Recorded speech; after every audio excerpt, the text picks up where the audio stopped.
Hello, everybody. Welcome back. This is episode 8. I'm driving to swim practice right now. Um, we're going to do this. Welcome to the PBynum podcast, if you're new. Um, Today, I kind of wanted to talk about me as a person and the why I am who I am and what my motivations are and all that. Because I've talked a lot about my goals and a little bit about my past. But let's go into why I think certain things. First one is I wanted to talk about, we've talked about it before, but discipline and where I get my sort of drive to work hard, or like why I want to maybe become one of the greatest swimmers. And like I've spent the last, I don't know, 4 years, 2 years being super serious about swim, but 4 years swimming. And in that world you kind of see the benefit of hard work, and I kind of learned what it meant to be disciplined, to do hard things when you don't necessarily want to, and all these things. But all those motivational videos online are very, I feel like, prideful, and they give a lot of credit to themselves. So it's been interesting working through, especially my own pride issue and ego, like trying to put Christianity in that. Like, is it wrong? Like, do I need to not try to become good at something to avoid being prideful? I don't know. I've thought about that before. Like, as a Christian, is it wrong for me to strive to be the best swimmer in the world? And I guess one of my thoughts I came up for that was I need to strive. I think it's wrong to not try your best. I think you need to give it your all. And if my full potential in this sport happens to be Olympics, that would be great. Or if it's a world record, that would be great. If it's something along those lines, great. If it's not, that's totally fine. I think that's the key, is to cut the comparison out of it, which I know some things like winning a medal is purely out of comparison to other people. So personally, I don't find any sort of motivation to win competitions, which, I mean, obviously I do, but most of the time I don't. Like, I would get excited, I guess, to win, but I would never be down on myself at a swim meet for getting last place, because I don't know, I never really naturally cared about that. I care about improvement, so if I add a bunch of time, that'll get me disappointed. But I was at high school state, like, I was in the best mood ever. It was probably, high school state for senior year was probably one of my favorite meets ever. And I was in a great mood the whole time. I was swimming great. I was having fun. And one of my new coaches this year was real confused when I told him that I didn't care if I won and was just here to do my best and all these things. Because that just isn't a natural thought for people to have, I don't think. Like, I feel like that was one reason I didn't do sports as a kid, is because I didn't find any motivation in beating people, so I was never drawn to play soccer or basketball, because that is just like a competition between two teams, and all it is you either win or lose. With swim, there was the whole world of time improvement and tech, like improving your personal journey in it. That's what drew me to it. So, and I don't know if that means anyone who wants to be an NBA champion. I don't know if that's a selfish, like, prideful thing. I don't know. Maybe comparison. Well, because the saying's comparison is the thief of joy. So, when I go to a meet, I try not to compare. I've done a whole season where, like my second ever long course season, I basically forgot all of my PRs and I didn't want to look any of them up, and I didn't like know any of the long course times, and I was just like blissfully ignorant, hitting the wall, looking up at the board, seeing a time, and I was like, I have no idea if that was good or bad, and I didn't like look up conversions or anything until after, and it was great. I don't think you have to go to that extent to like eliminate comparison, but I think there's something to taking sports and focusing on your own craft and your own potential rather than how you compare them to other people. I feel like that would be better. Because then you're building yourself, you're conquering your body. Your motivation isn't, I'm going to do better than that guy. It's, I'm going to do my best. Which, I need to, I don't know. I think there's, like, you honor your body, right? So, I feel like trying your best is a part of that. Like, honoring your mind, honoring your body, putting in it what's healthy, and like keeping your brain sharp, doing that to the best of your ability, because like your body was God's gift to you. So for yourself, not for comparison to other people, treat your body the best you can, you know? So that's kind of what is always in the back of my mind that leads me to try to eat healthy, show up to practice, stay in shape, keep learning, all those things that I've done. Like last summer, a year ago, I think I swam 10 hours every week, and that was just, I don't know, I decided that summer that I was going to get in the like best swim specific shape ever, because I was getting ready to go to some long course championship meet.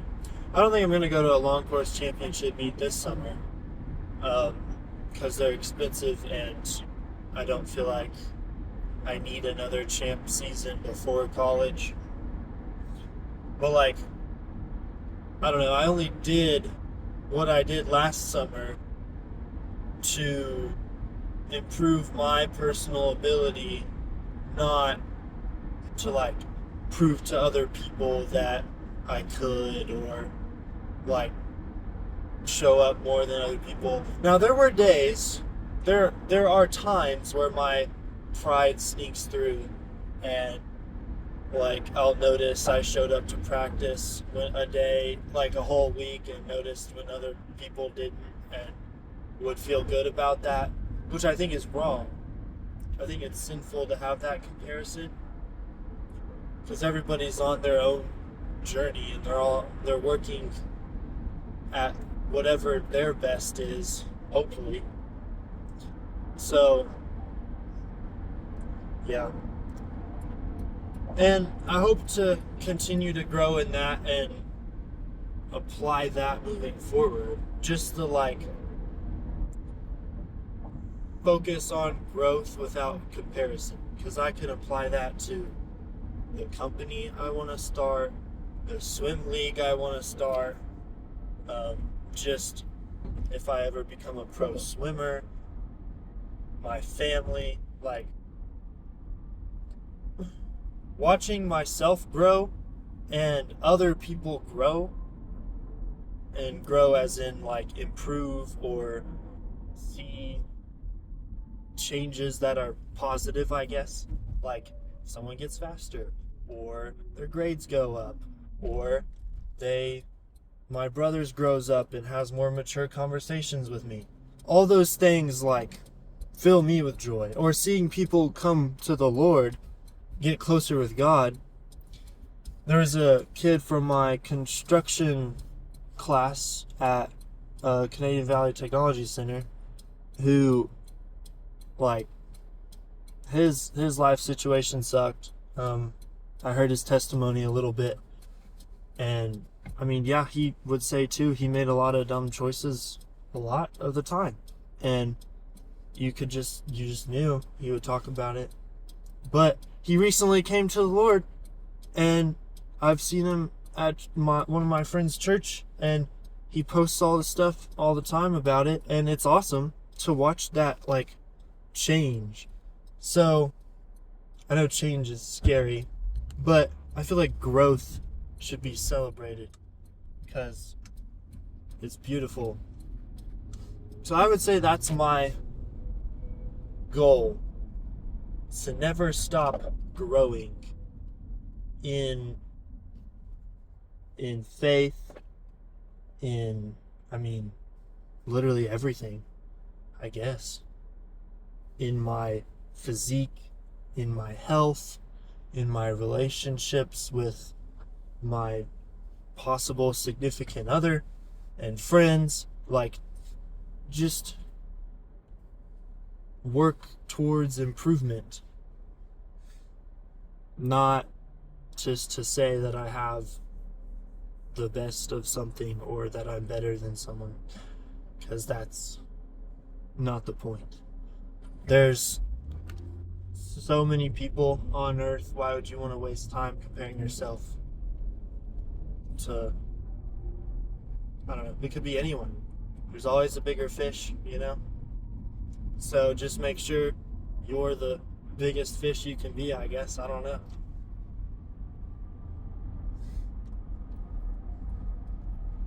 But yeah, I guess that's my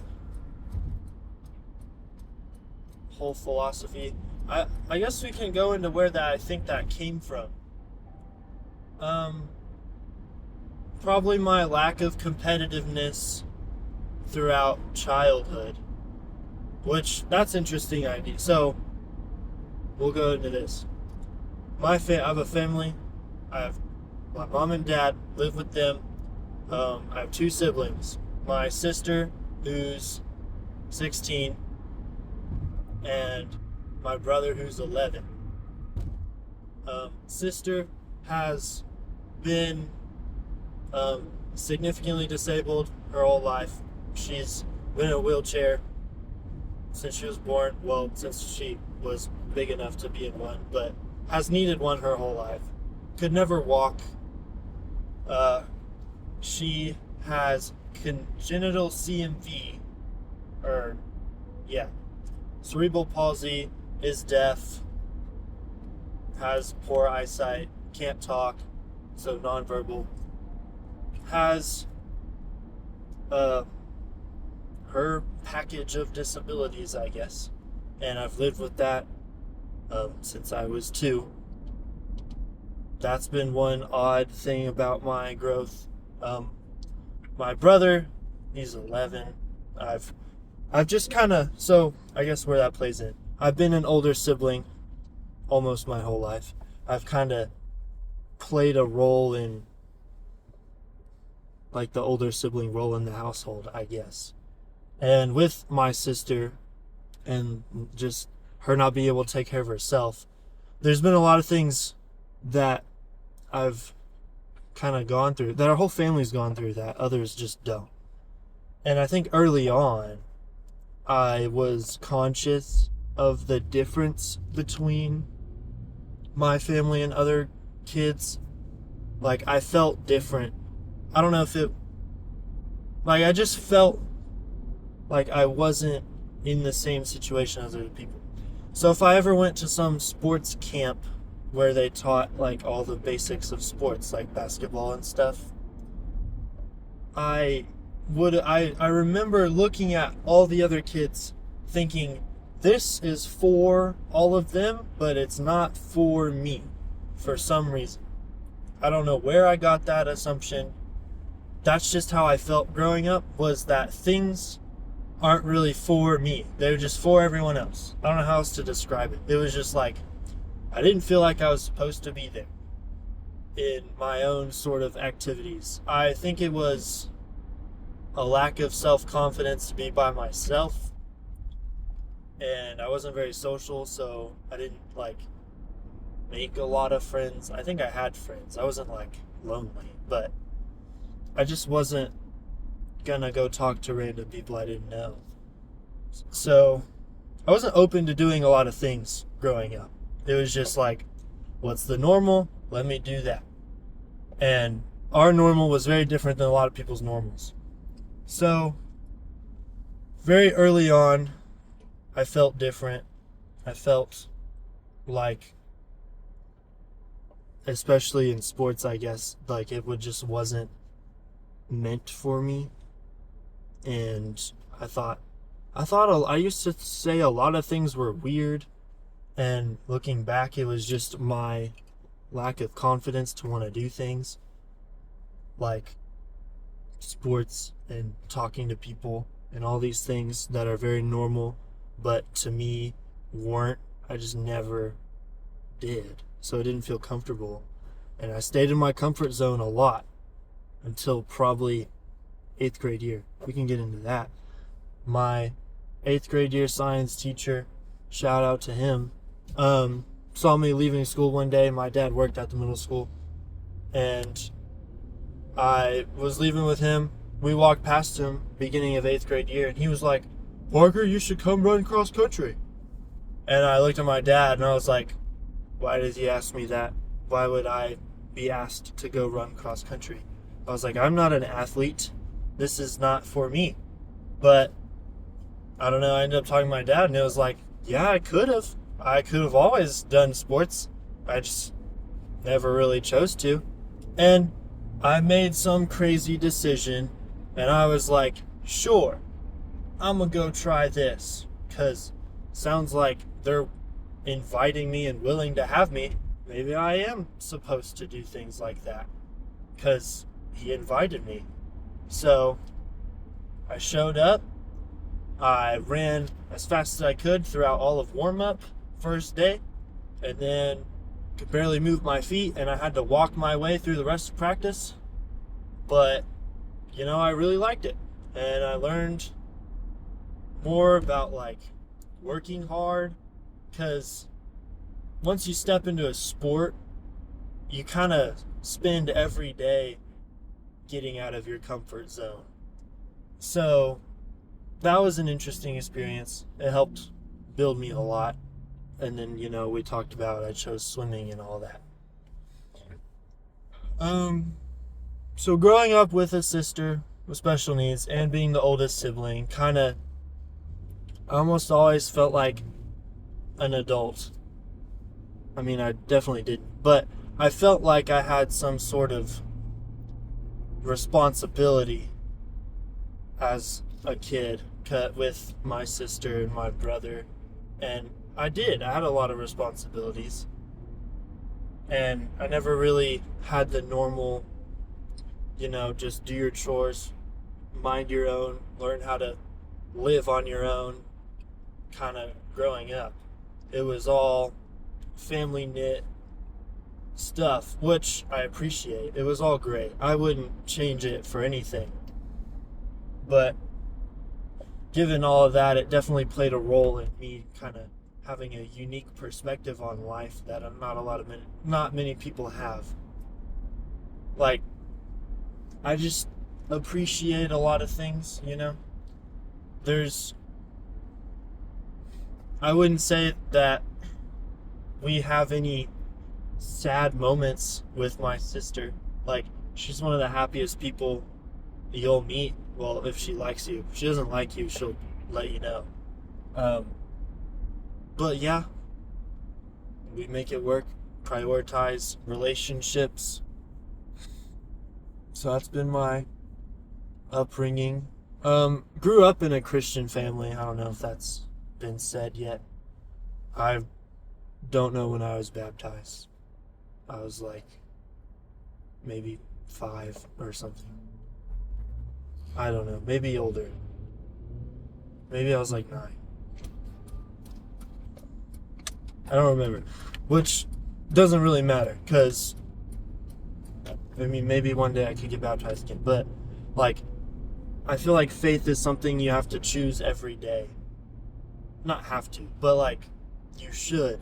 Like, you don't just get baptized and then move on with life as normal. Like, every day is a choice to continue to pursue the Lord, which is great. That's what I want to do.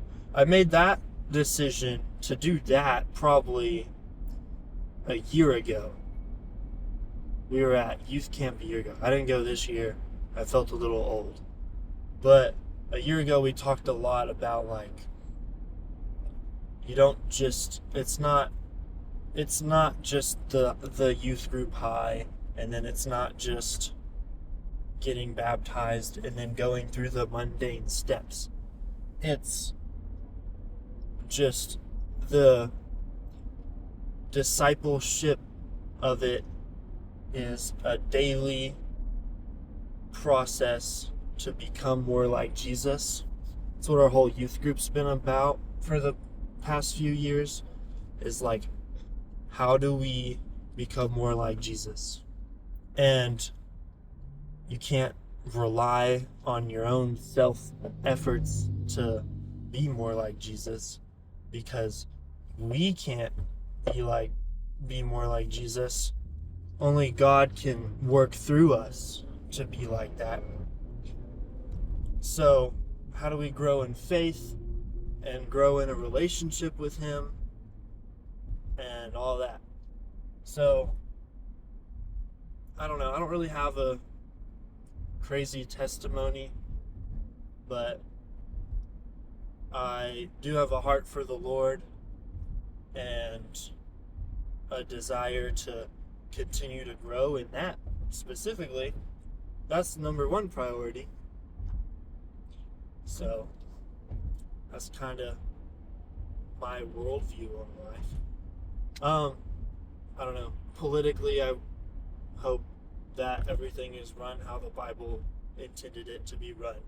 I couldn't tell you how I think the Bible intended everything to be run, but I know that that's what I wish it was, I guess. So,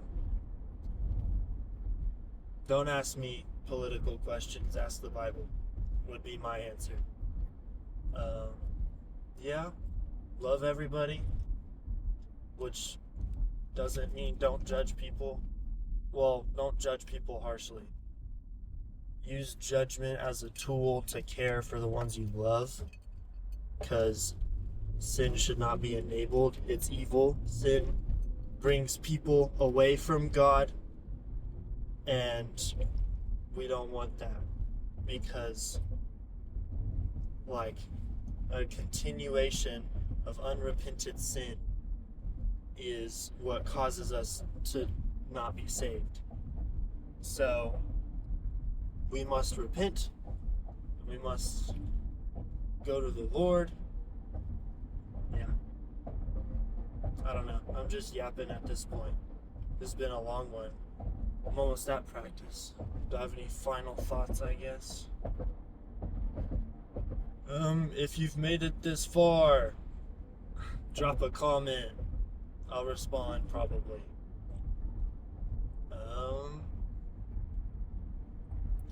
yeah,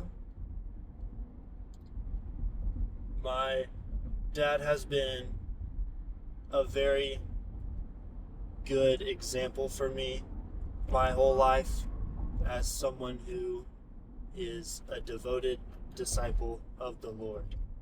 Like, it's been a consistent, firm, like, I've been able to watch his firm foundation, like the song, my whole life.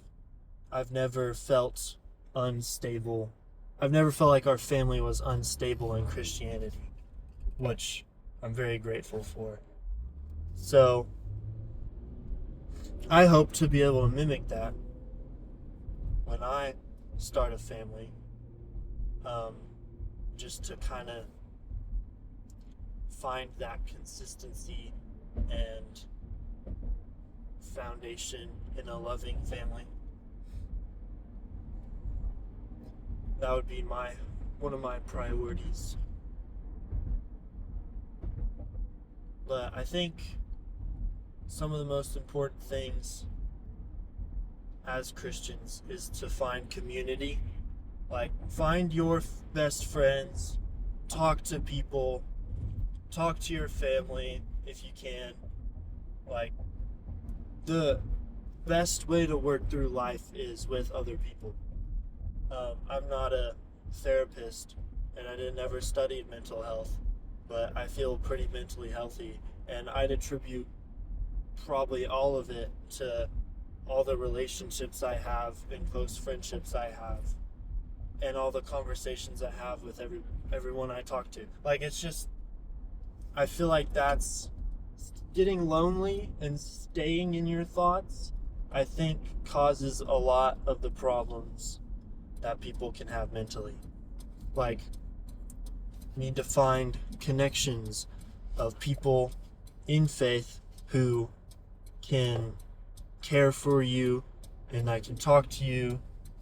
They can pull you up when you're down, mourn with you when you're sad, and they can rejoice with you when you're happy, and just kind of be an avenue of God to work on you, so that you would be ready for God to work with you for other people.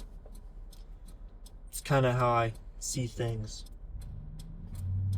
So, I'm going to go to practice and work my butt off. I figured out how to actually start. We talked about that.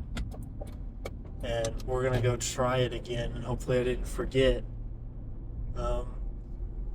Probably. I don't know. Maybe I'll try not to be the timid, quiet person at practice today, and try to talk to people and spread the love of the Lord, fruit of the Spirit, to those around me. Yeah. Go do that. Okay. I think this has been a wrap. Good conversation, guys. You'll probably get, episode 9 soon? 10 episodes would be fun. Almost there. So, that'd be exciting. Alright, bye guys.